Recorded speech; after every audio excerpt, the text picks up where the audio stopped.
The amount was specific, not a round number, not something that looked like a natural deposit, a precise figure, structured deliberately, tagged in a way Philip would never notice, but that anyone with the right access would see immediately.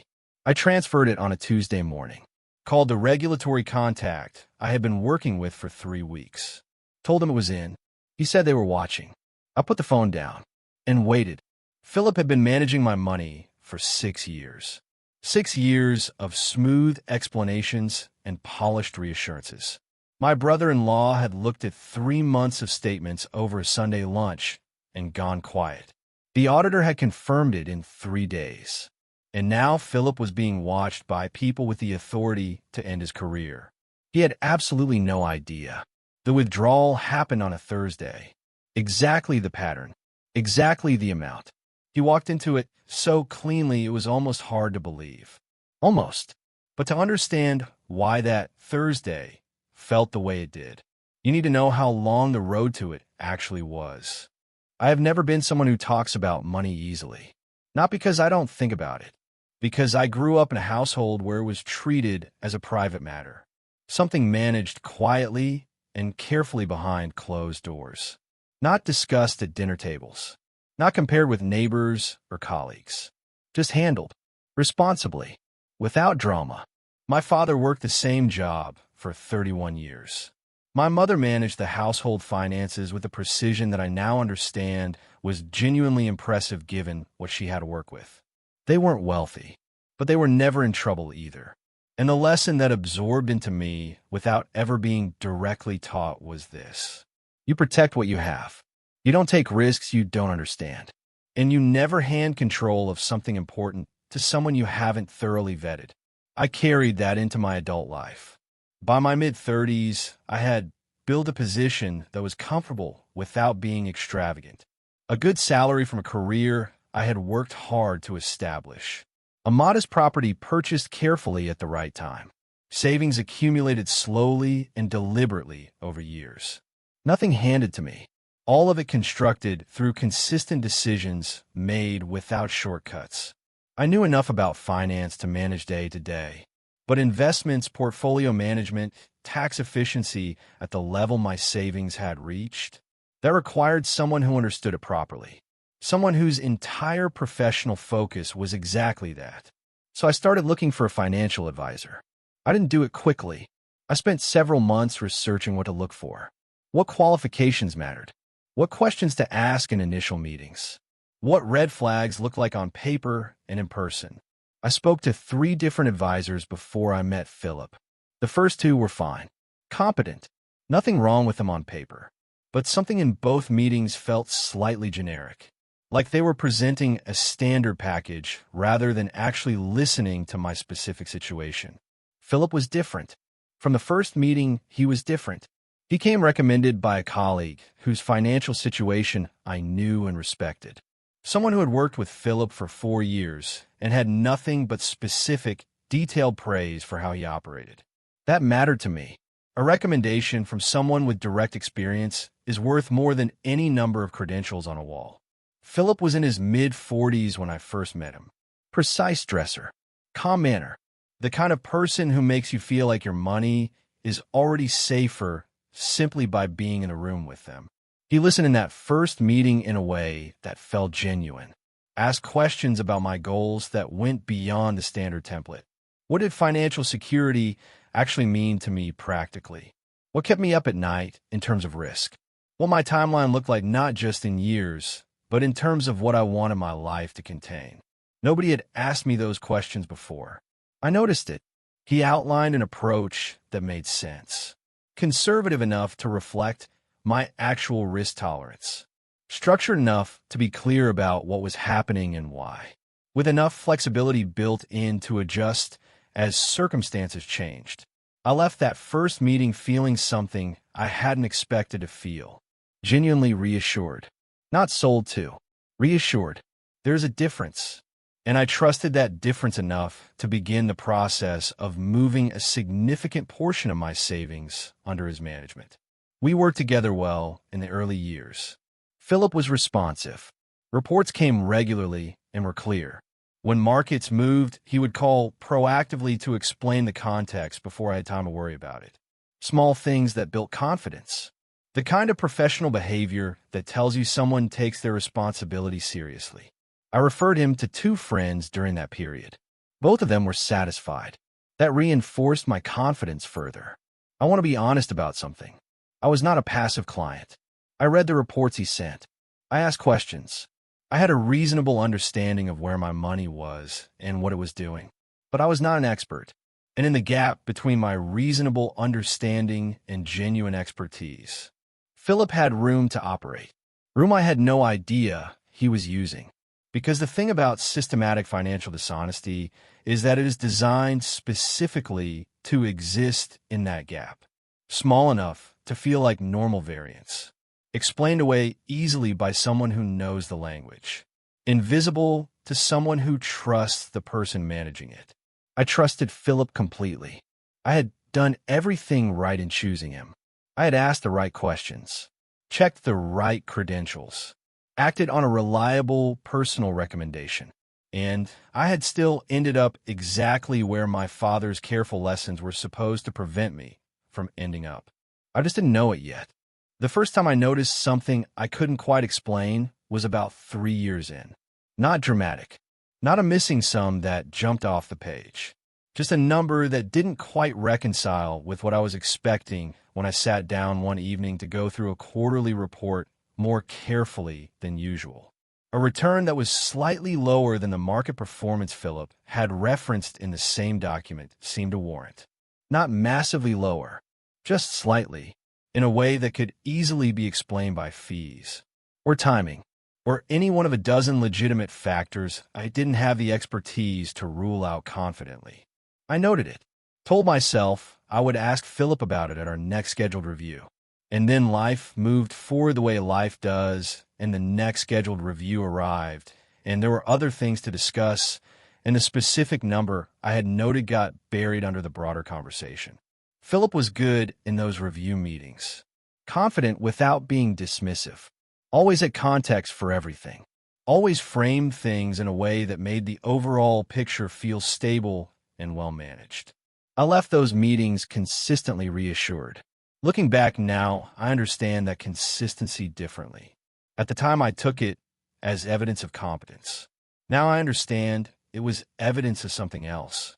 The practiced ease of someone who has had the same reassurance conversations many times. Who knows exactly which language settles a client's concern before it becomes a real question. The second time I noticed something was about 6 months later. A fee that appeared on a statement that I didn't recognize from the fee structure we had agreed at the start of our arrangement. Small, described in language that was technical enough to sound legitimate without being specific enough to be immediately verifiable. I emailed Philip directly that time. He replied within the day, explained it clearly. Regulatory compliance costs that had been passed through. Standard across the industry. Should have been flagged more explicitly on the statement, and he apologized for the confusion. The explanation was plausible.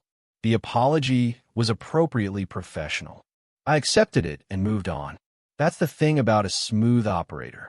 They don't make you feel foolish for asking. They make you feel reassured for having asked and received a clear answer. The question dissolves. The concern dissolves with it. And you go back to trusting the person because the trust has just been apparently validated by their transparent response. Except the response wasn't transparent. It was fluent. Those are completely different things. Over the following year, I raised 2 more small queries in the same casual way. Both resolved the same way. Calm, professional, plausible explanations delivered without defensiveness. Each one leaving me slightly more certain that I was simply not expert enough to be reading the statements correctly without his guidance. That is a particular kind of manipulation. One that doesn't feel like manipulation because it uses your own intellectual honesty against you. I knew I wasn't a financial expert. I knew there were things in those statements I didn't fully understand. So when Philip explained away my confusion, I told myself I was being appropriately humble about the limits of my knowledge. I was doing the sensible thing by deferring to the expert. What I was actually doing was being systematically conditioned to doubt my own observations. My brother-in-law, James, came to stay for a weekend in early spring. He works in corporate finance, has done for 15 years.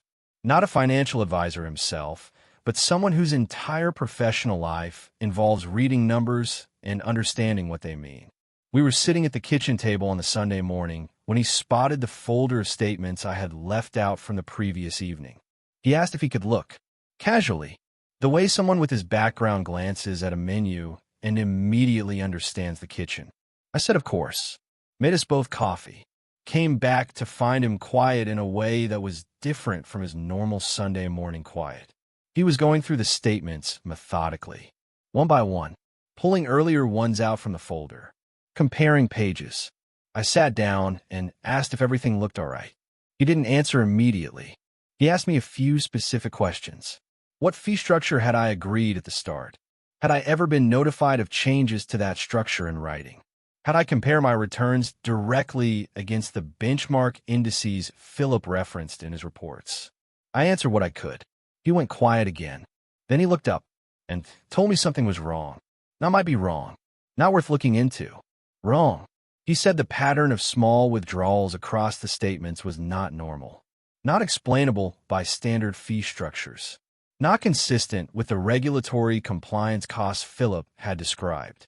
He said it had a specific shape to it, the shape of someone who knew exactly how much they could take without triggering automated alerts, taking it consistently, over a long period.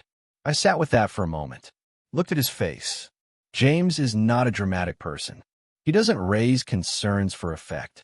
He is precise and measured in exactly the way his profession requires. The fact that he was telling me this clearly and without qualification told me everything I needed to know about how seriously he meant it. I thanked him, put the statements back in the folder, and didn't call Philip. Not that day, not that week, because James had just handed me something more valuable than a confrontation. He had handed me a direction, and I intended to follow it somewhere Philip would never see coming. I found the auditor through James. Not a personal referral this time. James gave me a list of specific qualifications to look for. The kind of professional who specializes in forensic financial review, who does this not as a sideline to general accounting work, but as their primary focus. Someone whose entire professional skill set is built around finding exactly what I suspected was there. I made contact with one within the week. A woman named Claire, based in the city, 15 years in forensic financial auditing. Calm, direct manner on the phone. She asked me what I had and what I suspected. I told her both clearly. She said she would need the full run of statements from the beginning of the advisory relationship. Every quarterly report, every fee notification, every piece of written communication from Philip that touched on account activity. I gathered everything over the following few days, went through my files methodically, printed what was digital, organized it chronologically. 6 years of paperwork spread across the kitchen table. Looking at the full volume of it together for the first time was strange. 6 years of trust documented in paper and ink. I boxed it carefully, drove it to Claire's office, handed it over, and then I waited. She told me to expect the initial review to take up to 2 weeks. It took 3 days. She called me on a Thursday afternoon, asked if I could come in. I drove there directly. She had the statements laid out across her desk in a sequence I could see had been carefully constructed. Not chronological this time, organized by pattern. She walked me through it methodically. No drama in her delivery. Just clear, precise explanation of what she had found. Philip had been making small, unauthorized withdrawals from my account on a consistent basis throughout the entire advisory relationship. Not random, not occasional, consistent, following a specific pattern in terms of timing and amount. Small enough individually to fall below the threshold that would trigger automated alerts. Varied enough in the precise figures to avoid looking mechanical, but consistent enough in their underlying structure that once you knew what you were looking at, the pattern was unmistakable. Claire had seen it before, not with Philip specifically, but the methodology was recognizable to her. A particular approach used by people who understand financial systems well enough to exploit them from the inside, who know where the gaps in monitoring are, who know how much movement looks like noise versus how much looks like a signal. Philip knew all of that. He had built his entire career on understanding these systems, and he had used that understanding against the people who trusted him with their money. Claire estimated the total taken from my account over 6 years. She placed a figure on the desk in front of me. I looked at it. I want to describe what that moment felt like, because it was not what I expected. I had been preparing myself for something significant. James's assessment had already told me this was real, but seeing the specific number, the actual sum that had been extracted from my savings in small, careful pieces over 6 years of professional relationship, that landed differently. Not with rage, with something quieter than rage. A cold, clear recognition of the full scale of what had been done.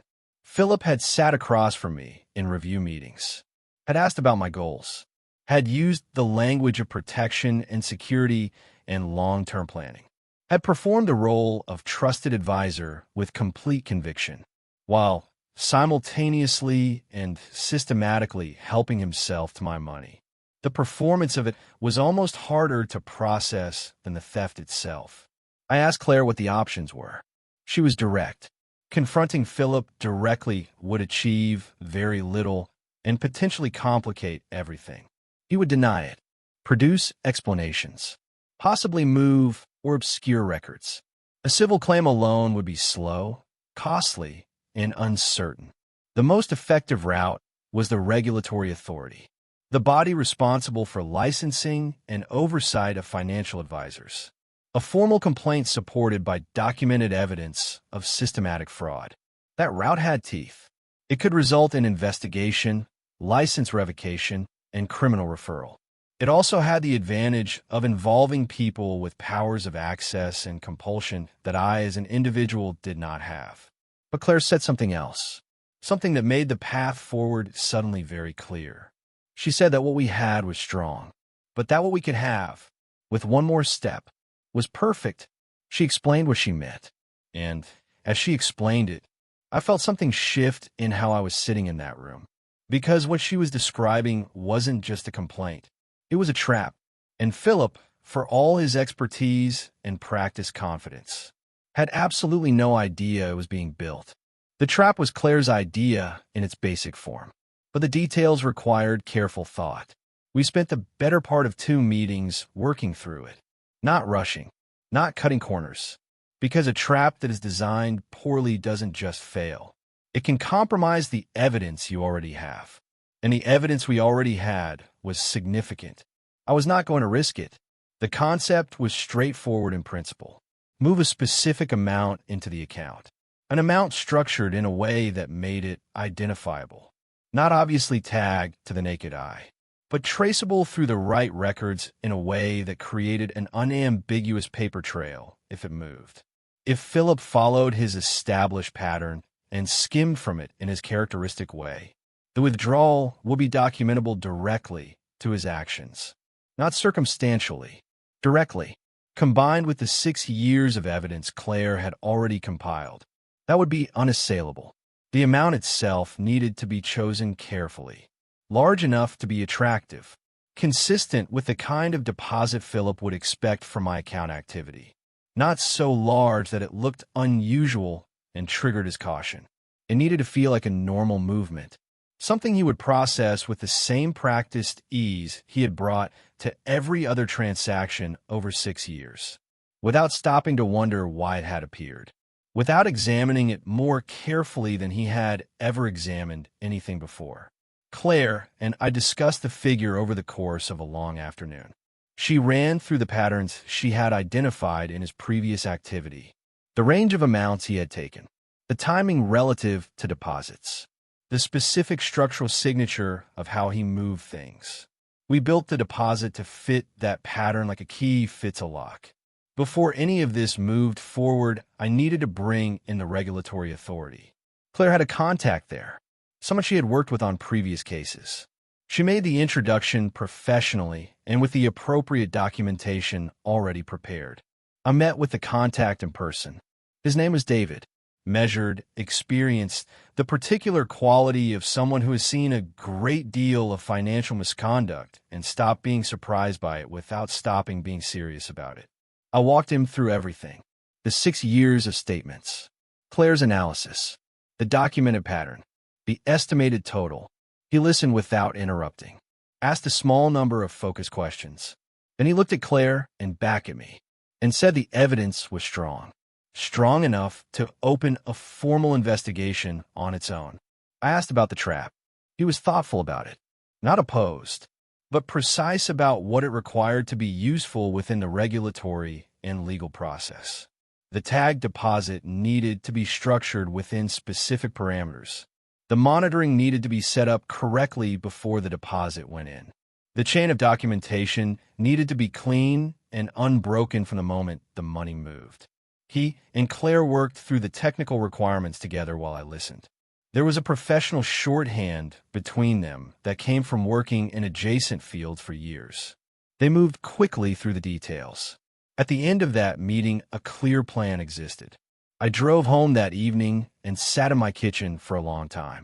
Not anxiously, just thinking about Philip sitting in his office, sending his monthly updates, managing his clients with that polished professional manner, completely unaware. He had built his confidence on the assumption that what he was doing was invisible, that the gap between his expertise and his client's understanding was wide enough to operate indefinitely. That assumption had served him well for a long time, because it was largely correct. Most people in my position would never have had a James at their kitchen table on a Sunday morning, would never have known what to look for, would never have found a Claire, would never have ended up in a meeting room with David designing something this precise. Philip's mistake was not just the theft itself. It was the confidence the theft had built in him. 6 years of taking small amounts without consequence had taught him that he was untouchable, that his methodology was sound, that his clients trusted him enough and lacked sufficient expertise to ever see it clearly. That confidence was about to become the most expensive thing he had ever developed, because it was exactly what would make him take the bait. I confirmed my part of the plan with Claire the following morning. The deposit amount, the timing, the account structure, everything precisely as agreed. David's team would be monitoring from the moment the money went in. Claire would be available to support the documentation process as events developed. My role from that point was the simplest and the hardest part simultaneously. Transfer the money, make the call, and then do nothing. Just wait. Let Philip be Philip. Let 6 years of practiced habit do exactly what practiced habit does when it encounters a familiar situation. I transferred the amount on a Tuesday morning, sat at my kitchen table after making the call to David, looked at the confirmation on my screen, and felt something I hadn't expected to feel in that moment. Not anxiety, not anger, something almost like calm. The particular calm of someone who has done everything correctly, who has followed every step in the right order, who has placed everything in the right hands, and now simply has to trust the process they have built. Philip was somewhere across the city, going about his Tuesday, completely certain of his position. He had no idea that the most consequential transaction of his career had just arrived in his account, dressed in the clothing of something entirely routine. The withdrawal happened on Thursday, 2 days after the deposit went in. David called me at just after 9 in the morning. His tone was the same measured professional register it had been in every previous conversation, but there was something underneath it. The particular quality of someone confirming something they expected, but that still carries weight when it actually arrives. He said the movement had occurred overnight. The amount, the structure, the routing, all of it consistent with Philip's established pattern, all of it traceable directly and unambiguously to his actions.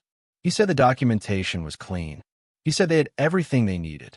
I thanked him, put the phone down, and sat quietly for a moment. 2 days. Philip had taken 2 days, which meant he had processed the deposit almost immediately. had seen it arrive, had applied the same practice calculation he had applied to my account for 6 years, decided it fit his parameters, and taken from it without hesitation, without any additional caution, without any instinct that this particular transaction was different from the hundreds that had preceded it.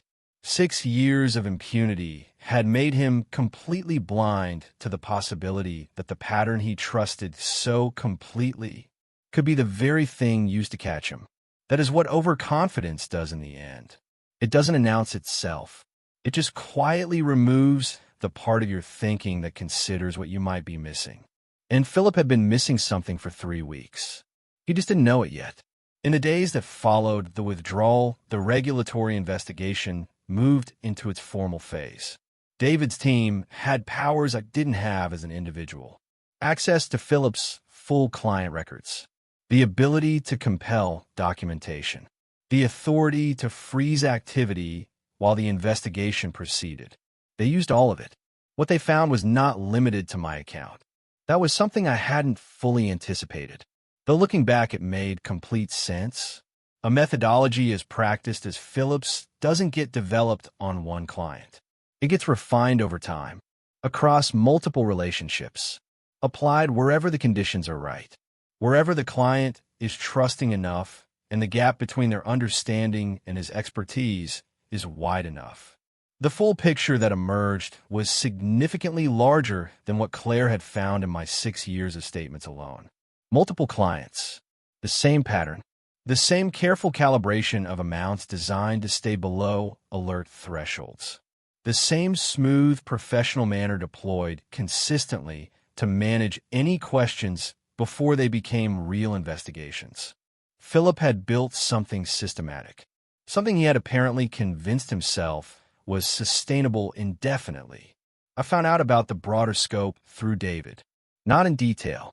He was appropriately careful about what he shared given the active investigation, but enough to understand that what had been done to me was not an isolated decision.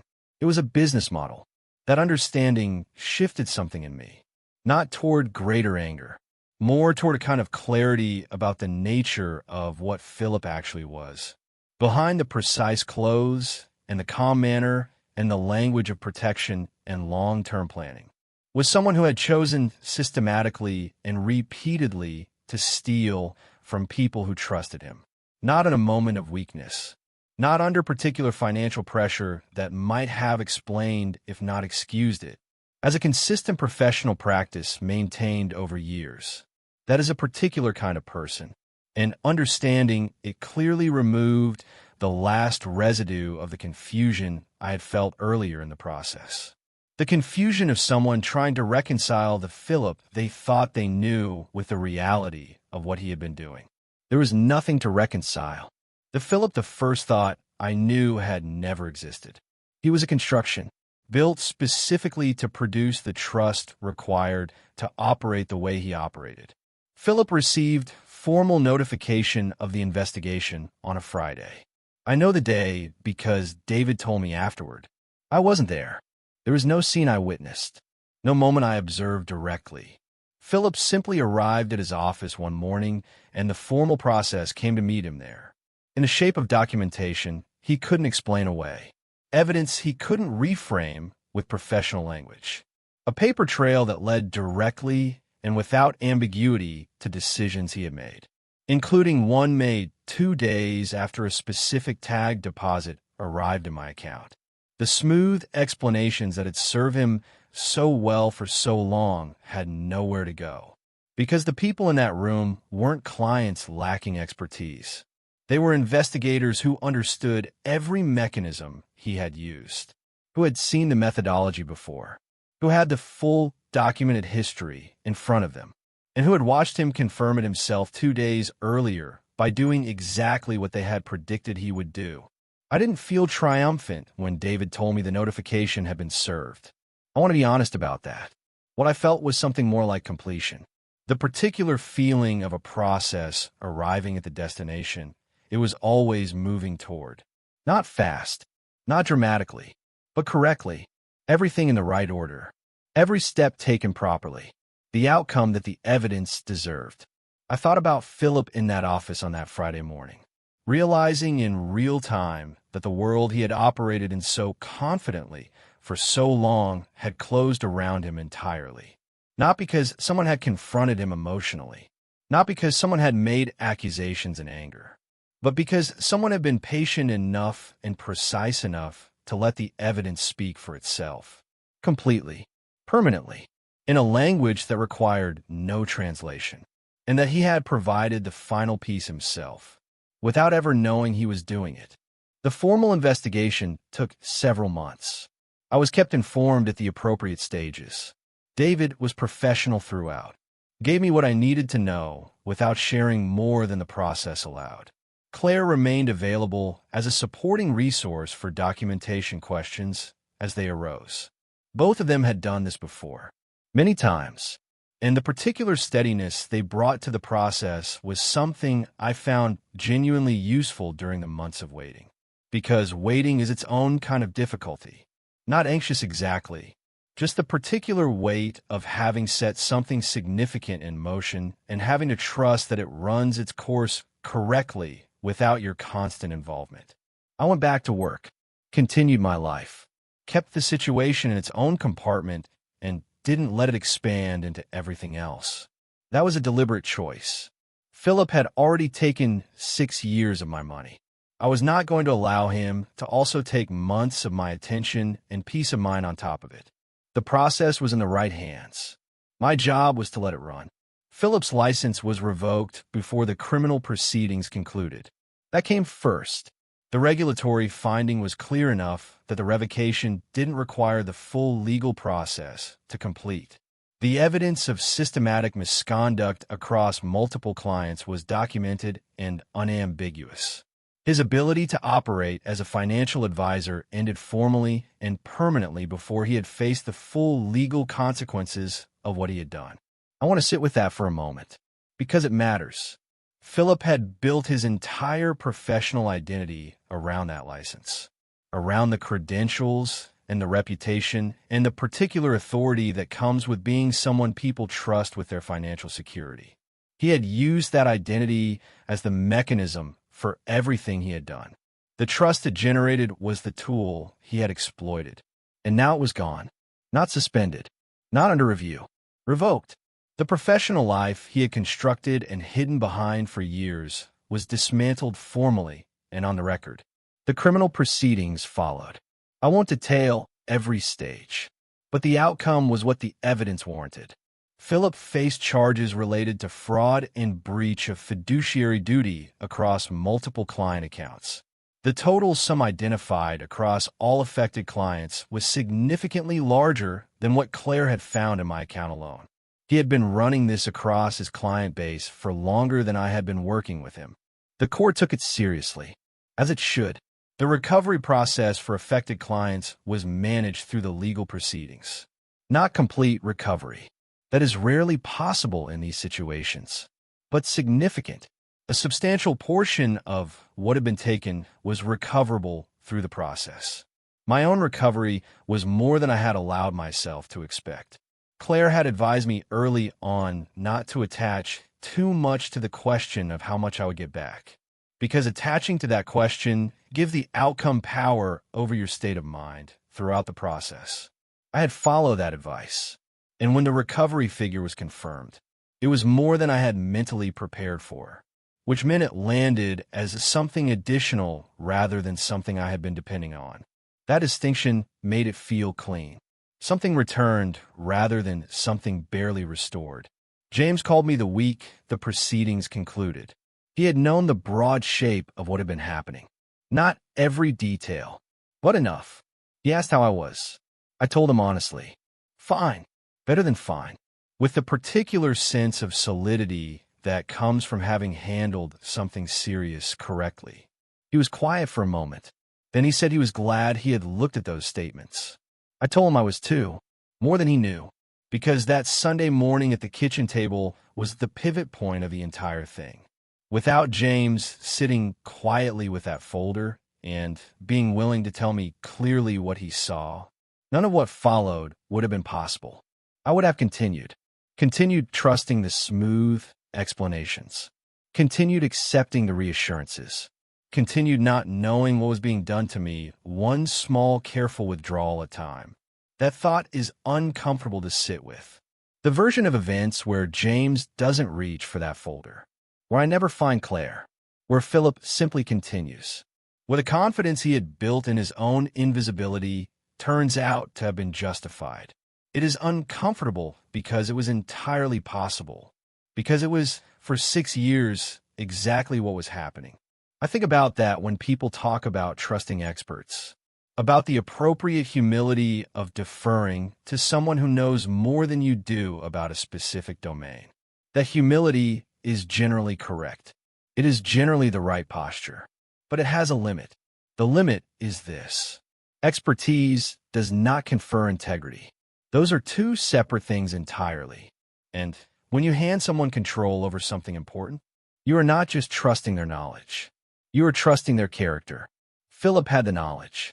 He had built his entire operation on deploying that knowledge with precision. What he lacked was the character that should have been the foundation beneath it. And no credential, no recommendation, no polished professional manner can substitute for that foundation. That is the thing I carried out of the whole experience. Not anger at Philip, not even particular satisfaction at the outcome, just a clearer understanding of that distinction between expertise and integrity, between confidence and trustworthiness, between the performance of professionalism and the real thing. I found a new financial advisor the following year. I took longer choosing this time, asked different questions, paid attention to different things. Not just credentials and track record, but the smaller signals, how they handle questions they didn't have perfect answers to, whether their explanations increased my understanding or simply resolved my concern, whether they made me feel reassured or actually informed me. Those are different things. Philip had always made me feel reassured. What I needed was someone who actually informed me. I found that. And the relationship has been straightforwardly what a relationship like that is supposed to be. Transparent, consistent, built on information rather than confidence. Philip is not in my thoughts often. When he does surface, it is not with anger. Just a kind of clear-eyed recognition of what he was and what the whole experience cost and returned. The money largely recovered, the time not recoverable, the lesson permanent. Some people wear professionalism like a disguise, and the only real protection is learning to look past it to what's actually underneath. If this story resonated with you, the patience of it, the importance of asking the right questions before it's too late, leave in the comments. I read every one, and the next story is already waiting for you.